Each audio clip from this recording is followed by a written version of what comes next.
Jai Hind, friends. Good afternoon to all of you.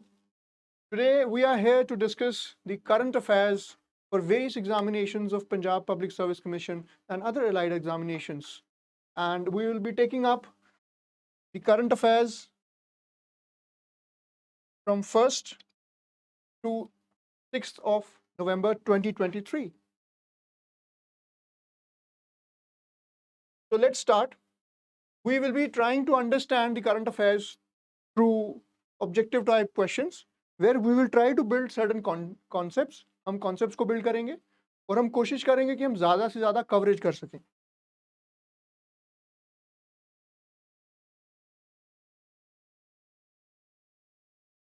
See, first of all, question number 1 is here. In which state did the Union Education Minister Dharmendra Pradhan launched 124 PM Shri schools? तो अब ये सवाल देखिए यहाँ पे, जो PM Shri schools हैं 124 जो eminent schools हैं, important schools जिसमें state of the art facilities मिलेंगी आपको, और सेंट्रल गवर्नमेंट का ये बहुत ही इंपॉर्टेंट इनिशिएटिव है. ये आपका सवाल है कि किन स्टेट्स में, इनमें से किन स्टेट्स में ये आपकी स्कीम शुरू की गई. तो उसका आंसर आप देख सकते हैं हरियाणा है. अब यहाँ पे हमें ये चीज़ समझने की ज़रूरत है कि इन तरह के सवालों में जहाँ ये स्कीम्स पूछी जा रही हैं, यहाँ एक तो हमें किस मिनिस्ट्री ने उसको शुरुआत किया. जैसे यहाँ पे we have ministry of education.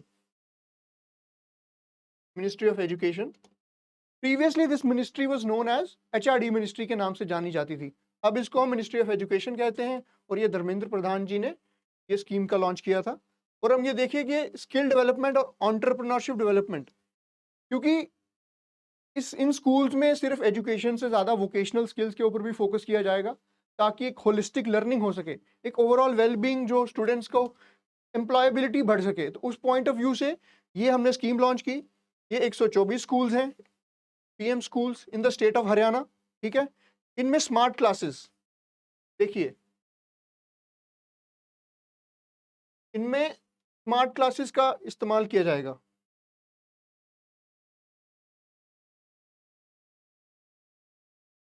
Smart classes so that जो लर्निंग है वो काफ़ी इंटरैक्टिव हो सके. इंफॉर्मेशन टेक्नोलॉजी का यूज़ किया जा रहा है. जैसे अभी हमने रिसेंटली देखा है chat GPT. We understand chat GPT एक नया एक टूल हमारे पास AI का टूल है जिसको हम जेनरेटिव AI भी कहते हैं. Generative AI.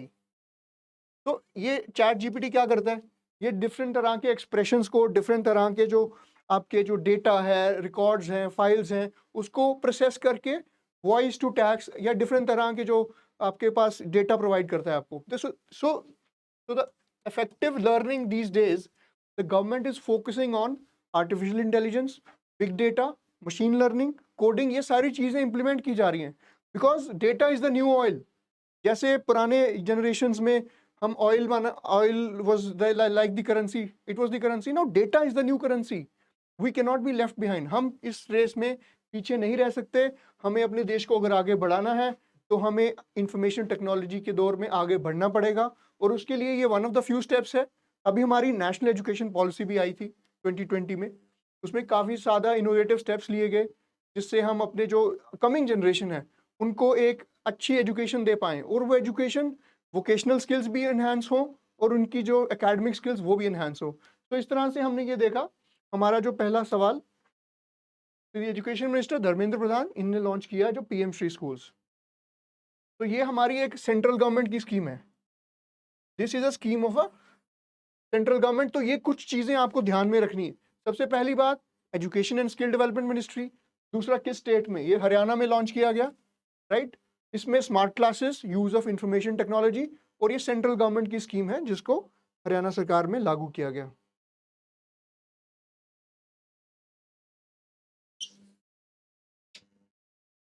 अब देखिए हमारा दूसरा सवाल देखिए.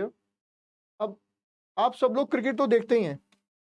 अब आपने रिसेंटली देखा इंग्लैंड की जो क्रिकेट टीम है वो रेगुलरली क्रिकेट मैचेस में बहुत ही अग्रेसिव अप्रोच लेके चल रही है. जब से ब्रेंडन मकलम, तब से एक बैस बॉल का टर्म काफी पॉपुलर हो रहा है. ब्रेंडन मकलम जो है वो इंग्लैंड न्यूजीलैंड के एक विकेट कीपर बैट्समैन रहे हैं. तो उन्होंने उनके आने से एक aggressive approach England cricket team में देखने को मिली, जिसको एक बेसबॉल टर्म दिया गया। अब ये क्वेश्चन क्या है, कौन सी डिक्शनरी में ये वर्ड नया ऐड किया गया है? तो इसका आंसर है कॉलिंस डिक्शनरी। इसमें बस आपको इतना जानना है कि ये टर्म पूछा जा सकता है कि बेसबॉल टर्म किस स्पोर्ट से रिलेटेड है। इसको कई लोग बेसबॉल से भी कंफ्यूज कर सकते हैं। Baseball is a sport, national sport of United states, America का ये ऑफिशियल स्पोर्ट है, यूएसए का, बट ये बेसबॉल क्रिकेट से रिलेटेड है। तो ये कंफ्यूजन आपको नहीं रखनी है, आपको कोशिश करनी है कि आप इसको अच्छे तरह से समझ लीजिए। अब देखिए इसमें एग्रेसिव अप्रोच इन क्रिकेट, ये टर्म कॉइन किसने की थी? Andrew Miller. ये आप नाम रेफर कर सकते हैं, जरूरी नहीं है आप इसको याद रखें ज्यादा, बिकॉज इतना आपके लिए सफाइस करेगा एग्जाम की रिक्वायरमेंट्स के लिए, राइट। तो ये हमने सेकंड सवाल डिस्कस किया, जिसमें हमने देखा कि term baseball, it is introduced in the Collins Dictionary, initially coined by Andrew Miller, and it came after Brendan McCullum became the coach of England cricket team. So let's come to the question number 3. So a very important question. अभी we are seeing, हम देख रहे हैं कि 2024 की elections आने वाली। Election commission काफ़ी न्यूज़ में रह रहा है because of the different things it is going to do, how effectively it is going to conduct the elections. तो पहले सवाल देखते हैं, फिर will understand. With whom has Election Commission of India signed an agreement to promote electoral literacy? अब देखिए पहले हम अंडरस्टैंड करेंगे इलेक्शन कमीशन क्या है। इलेक्शन कमीशन एक कॉन्स्टिट्यूशनल बॉडी है। It is a constitutional body under article 324। या आर्टिकल 324 के तहत, आर्टिकल 324 के तहत है ये। तो इसका it has been given the task of conducting free and fair elections. Electoral rolls को रिवाइज करता है ताकि देश के विभिन्न राज्यों में, केंद्र शासित प्रदेशों में जहाँ पे असेंबली है, वहाँ पे एक अच्छे तरीके से इलेक्शंस करवाई जा सके। इसके साथ एक छोटी सी बात आपको ये बताना चाहूँगा कि भारत वो पहला देश है जिसने अपने संविधान के शुरू होने के साथ ही यूनिवर्सल एडल्ट फ्रेंचाइज का राइट दिया सारे सिटीजन्स को। United Kingdom, which is known as the mother of parliamentary democracy, उसने भी अपनी वुमेन को कॉन्स्टिट्यूशन के शुरू होते वक्त ये वोटिंग राइट्स नहीं दिए थे। तो हमारा देश इस चीज में यूनिक है, हमने यूनिवर्सल एडल्ट फ्रेंचाइज के जो राइट्स है, universal adult franchise,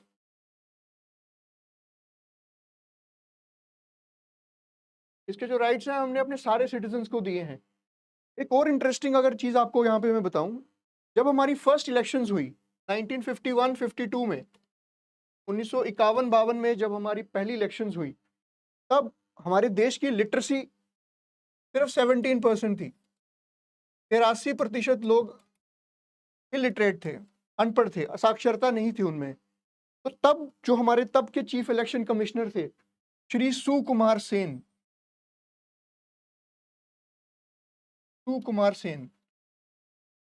he was tasked with the objective of conducting the first elections. इनको ये अपॉर्चुनिटी दी गई कि आप पहली इलेक्शंस कराएं, और he was heading the entire thing. तो इन्होंने क्या किया, एक तरीका इवॉल्व किया। he conducted the elections with the use of symbols.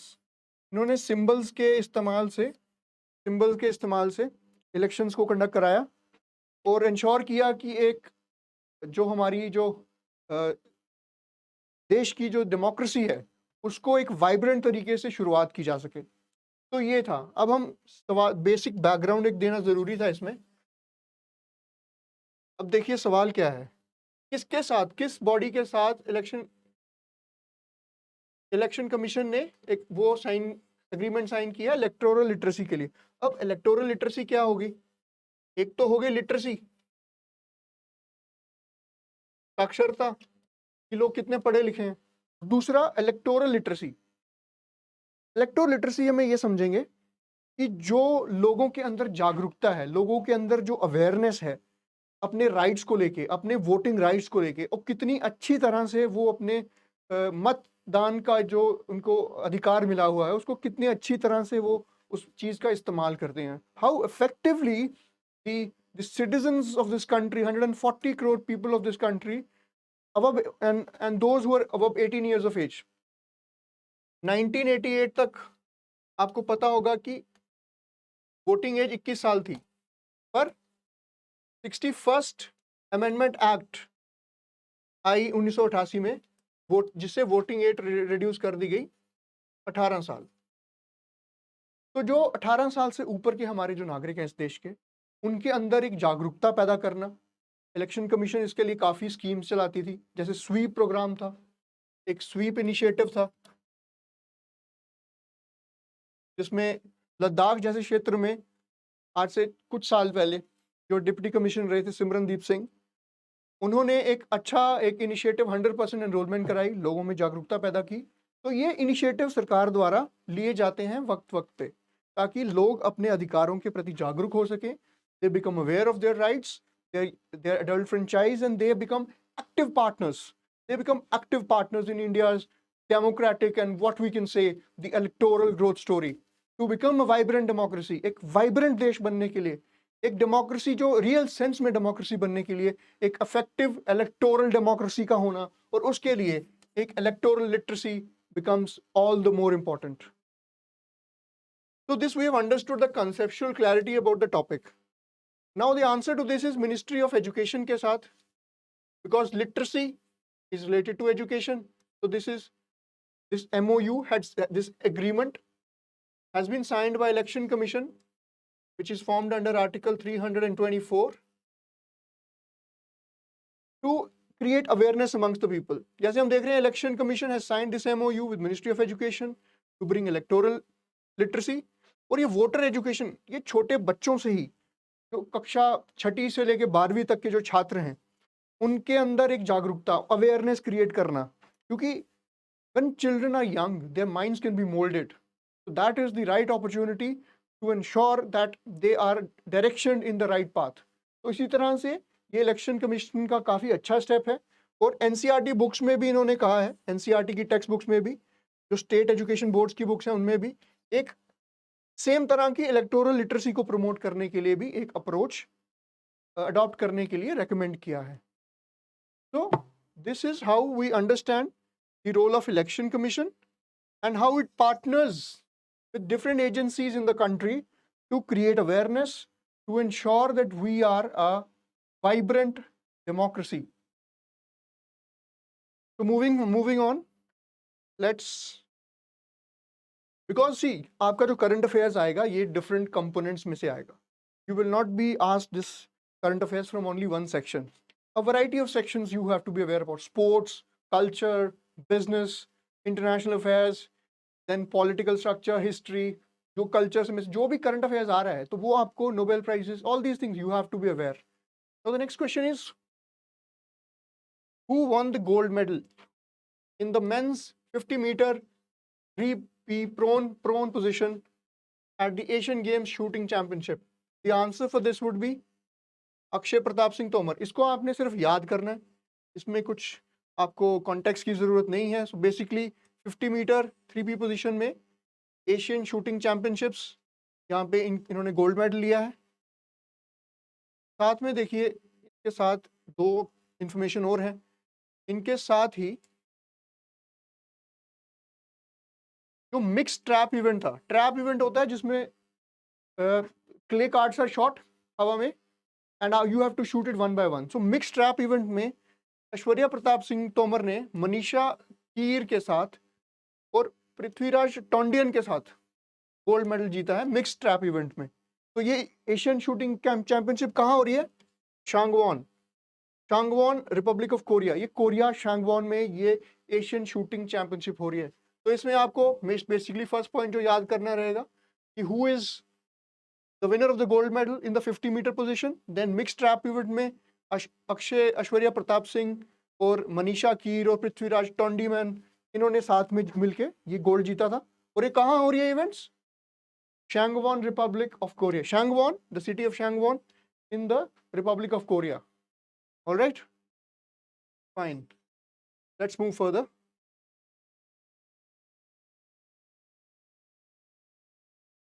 So we have next question about FIFA.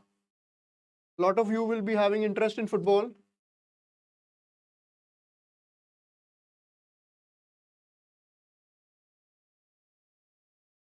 Right?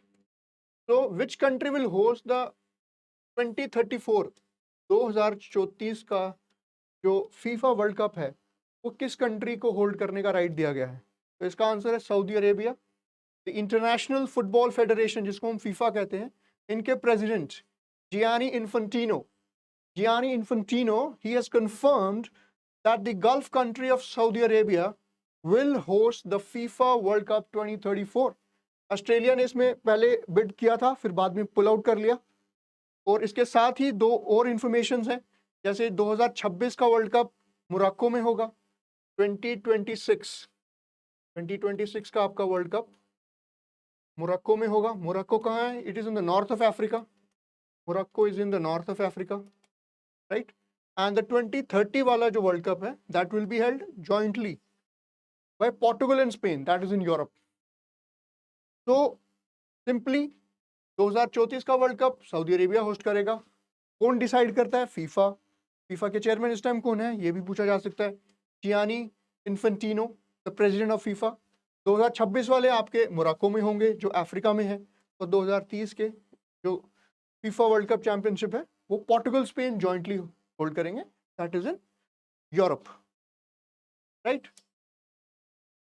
So moving further,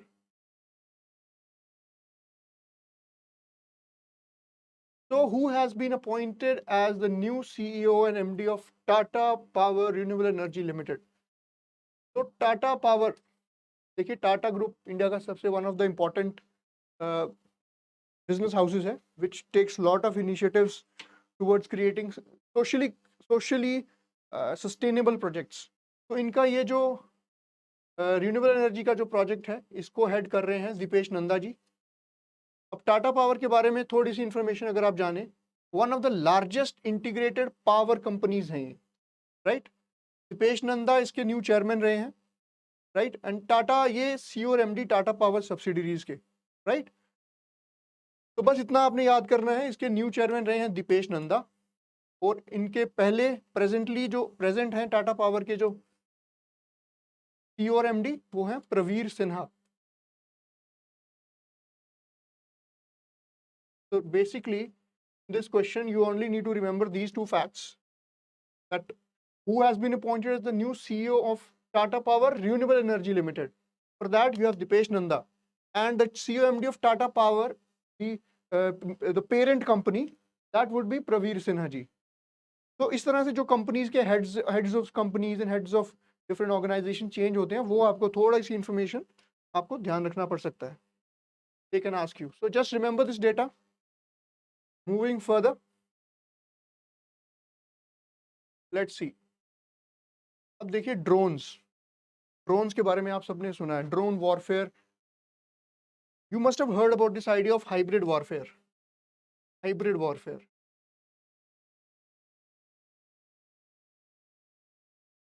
right. Hybrid warfare क्या है? Paul Hoffman has given this idea of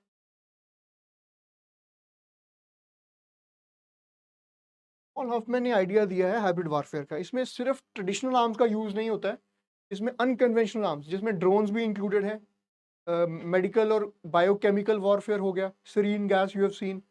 तो इस different तरह के warfare को, space warfare, इन सब का एक टर्म है आपका हाइब्रिड वॉरफेयर। और इसमें जो आजकल बहुत ही रिसेंटली हम देख रहे हैं, जो ड्रोन वॉरफेयर, अब छोटा सा अगर आप इंडिया का मैप हम जल्दी से बना के यहाँ समझे, तो ये आपका ये एरिया है आपका जम्मू कश्मीर। तो ये जो सांबा सेक्टर है यहाँ पे जम्मू कश्मीर का, सांबा सेक्टर, यहाँ पे काफी बार आप न्यूज में सुनते रहे होंगे, पाकिस्तान यहाँ पे ड्रोन्स के थ्रू ड्रग्स, आर्म्स और सर्वेलेंस करता है। drones can be used for dropping of arms, they can be used of dropping of drugs as well, north east में भी ऐसा होता रहा है, पंजाब बॉर्डर पे भी ऐसा होता रहा है, और राजस्थान का भी जो एक्सटेंडेड बॉर्डर है सिंध के साथ, तो वहाँ पे भी ऐसी प्रॉब्लम आती रही है आपको। तो सांबा में ये काफ़ी प्रॉब्लम रही है। सर्वेलेंस के लिए भी यूज़ किया जा सकता है। They send it across the border, अगर अनडिटेक्टेड गया तो वो सर्वेलेंस कुछ क्रिटिकल इन्फॉर्मेशन रिवील कर सकता है। तो इसीलिए ये ब्रीफ कॉन्टेक्स्ट ड्रोन के बारे में। अभी कौन सी ड्रोन की कंपनी ने डीजीसीए के साथ एक सर्टिफिकेशन रिसीव किया, recently receive certification from DGCA. No, what is DGCA? DGCA is directorate general of civil aviation. Directorate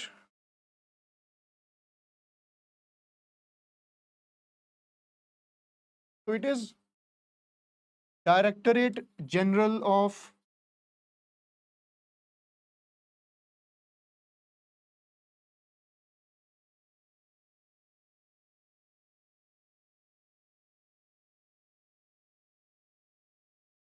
so it is the Directorate General of Civil Aviation. It controls and it scrutinizes, regulates various activities in relation to civil aviation. We have also must also know about ICAO, International Civil Aviation Organization. तो ये internationally जो civil aviation से related different जो activities हैं उनको ये monitor करता है और उसमें रेगुलेशंस लगाता है।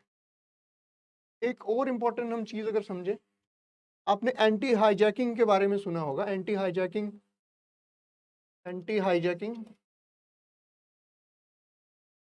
ड्रिल्स होती हैं, और एंटी हाईजैकिंग का जो प्रोटोकॉल है, जो कमांड सेंटर है, that is headed by COSAH।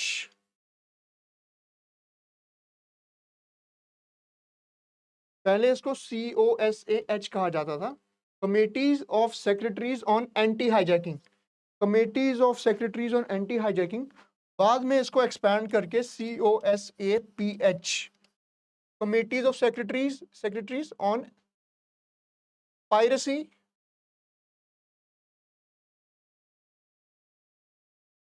में पायरेसी ऐड कर दिया गया, COPAH, committees of secretaries on piracy and anti hijacking, right? So the company with which DGCA has given certification to is the Throttle Aerospace Systems. So before I gave this, I just wanted to give you an understanding कि drones का कहाँ पे use होता है internationally, which are the bodies that control it and how things are working out. So you need to understand, ठीक है? Current affairs सिर्फ रटने से कुछ नहीं होगा, आपको उसके पीछे का जो concept है, that you have to understand to get a hold of things. चीज़ों को पूरे context में समझ के जब तक आप नहीं चलोगे, तब तक आप इस चीज़ को अच्छे से समझ नहीं पाओगे, ठीक है? Let's move further. इसमें अगर एक दो पॉइंट्स हम देख लें, रतन इंडिया एंटरप्राइजेस। सो ये रतन इंडिया एंटरप्राइजेस लेड जो थ्रॉटल एरोस्पेस सिस्टम्स हैं, इसको सर्टिफिकेशन मिला है, राइट? तो इसमें जब सर्टिफिकेशन से एक बेनिफिट क्या मिलेगा, आपने PLI स्कीम के बारे में सुना है, product linked incentive scheme, PLI scheme. तो द गवर्नमेंट क्या करती है, डिफरेंट मैन्युफैक्चरर्स को इंसेंटिव्स देती है ताकि वो अच्छी प्रोडक्ट्स को बना सके, और उनमें कुछ उनको SOPs भी मिलते हैं, कुछ बेनिफिट्स मिलते हैं ताकि वो एक्सपोर्ट ओरिएंटेड प्रोडक्ट्स को बना सके। तो आफ्टर दिस सर्टिफिकेशन DGCA को मिलने के बाद ये जो एरोस्पेस सिस्टम्स है, इसको ये PLI में काफ़ी कुछ इंसेंटिव्स मिलेंगे ताकि ये ड्रोन मैन्युफैक्चरिंग में it can contribute in a big way, right? Let's move a bit further now.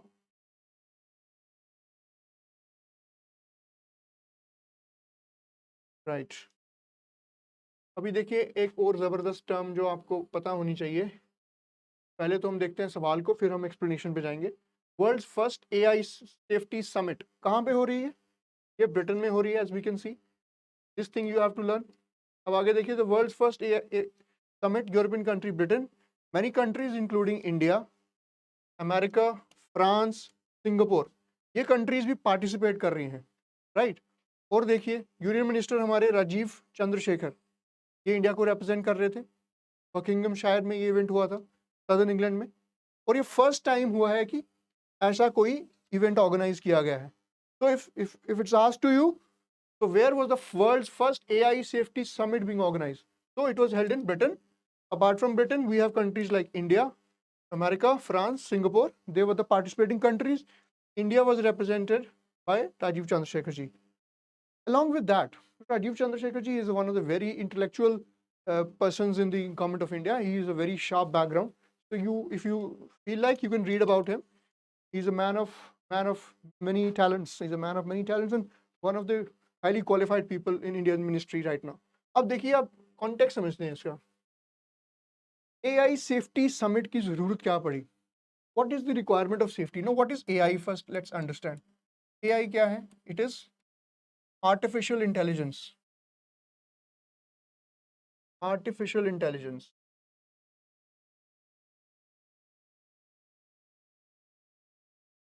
Artificial intelligence integrates. It helps us automate our lives. It helps makes our life easier when it is integrated with IoT. IoT का मतलब Internet of Things.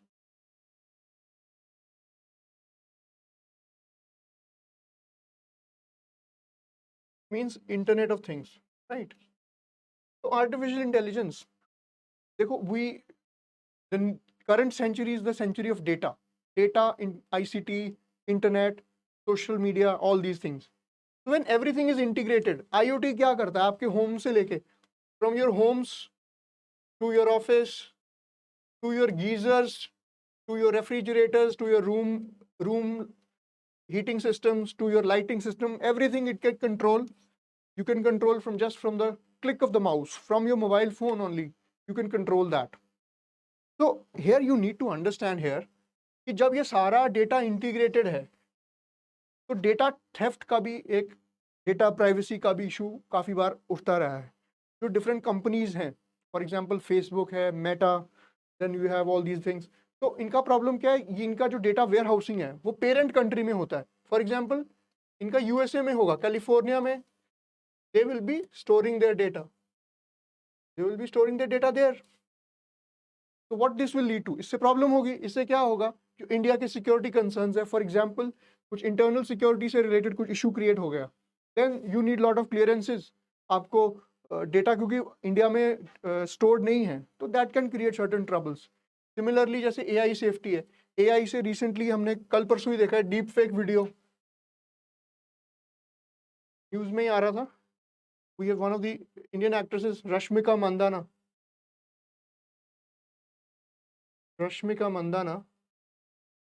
South Indian actress, Telugu actress.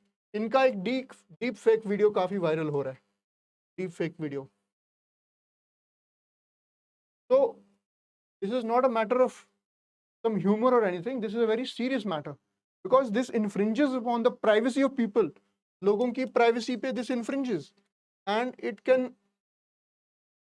can violate your right to live with dignity. Your जो KS Puttaswamy judgement आई थी 2017 में, 2017 में KS Puttaswamy आपकी एक judgement आई है 2017 में. ये 9 जज बेंच था, कॉन्स्टिट्यूशनल बेंच, 9 जज बेंच. इसने डिसाइड किया कि privacy of an individual is an essential part of article 21. Article 21 का ये बहुत ही इंटेग्रल पार्ट है, तो जिसकी वजह से हमें प्राइवेसी को इंश्योर करना ज़रूरी है. तो कंसिडरिंग इस चीज़ को कि जो हमारे टूल्स हैं, अब जनरेटिव एआई का भी ज़माना आ गया. एआई से हम आगे बढ़ चुके हैं. We had AI, now we have generative AI. We have generative AI. अब जनरेटिव एआई क्या है?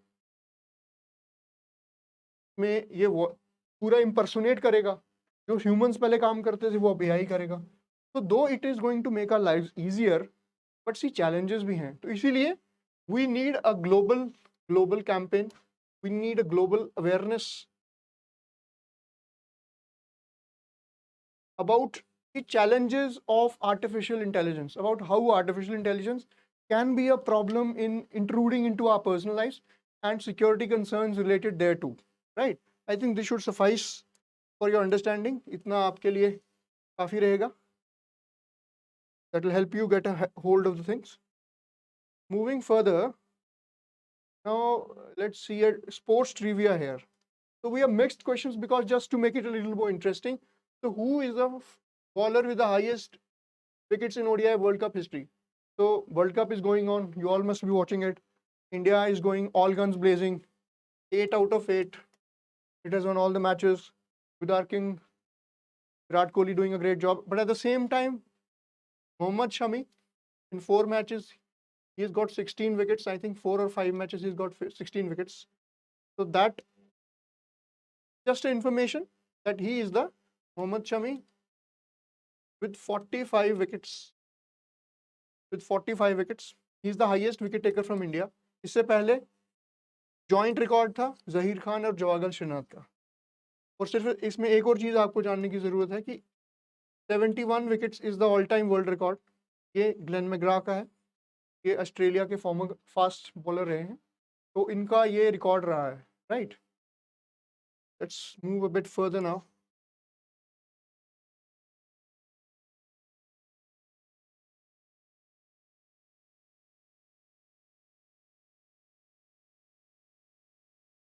Next question is, who flagged off Gujarat's first heritage train? So the answer, naturally, we have our own Prime Minister, Shri Narendra Modi ji. He flagged off Gujarat's first heritage train, which was run by electric engine. The interior of the train has been made of wood, so that is an aesthetic for an aesthetic appeal. ये कहाँ से किसको connect करेगा? The train will with 3 coaches will connect Ekta Nagar. अब एकता नगर आपको थोड़ा सा इसका बताएंगे हम।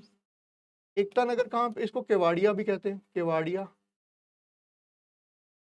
राइट। अब केवाड़िया क्या है? It is the place where Statue of Unity is there. तो ये केवाड़िया से अहमदाबाद तक जाएगी ये ट्रेन, 3 कोचेस की ट्रेन, हेरिटेज ट्रेन। ये केवाड़िया जहाँ पे स्टैच्यू ऑफ यूनिटी है। स्टैच्यू ऑफ यूनिटी क्या है? जहाँ पे सरदार पटेल का वर्ल्ड्स हाईएस्ट स्टैच्यू है। 31 अक्टूबर को उनका जन्म दिवस मनाया जाता है, जहाँ जिसकी वजह से उसको यूनिटी, नेशनल यूनिटी डे कहा जाता है, एकता दिवस। और उसी के उपलक्ष्य पर ये आपकी जो हेरिटेज ट्रेन है वो एकता नगर नाम दिया गया है उसको, ठीक है। और स्टैच्यू ऑफ यूनिटी जैसे हमने बोला कि ये वहीं पे सिचुएटेड है।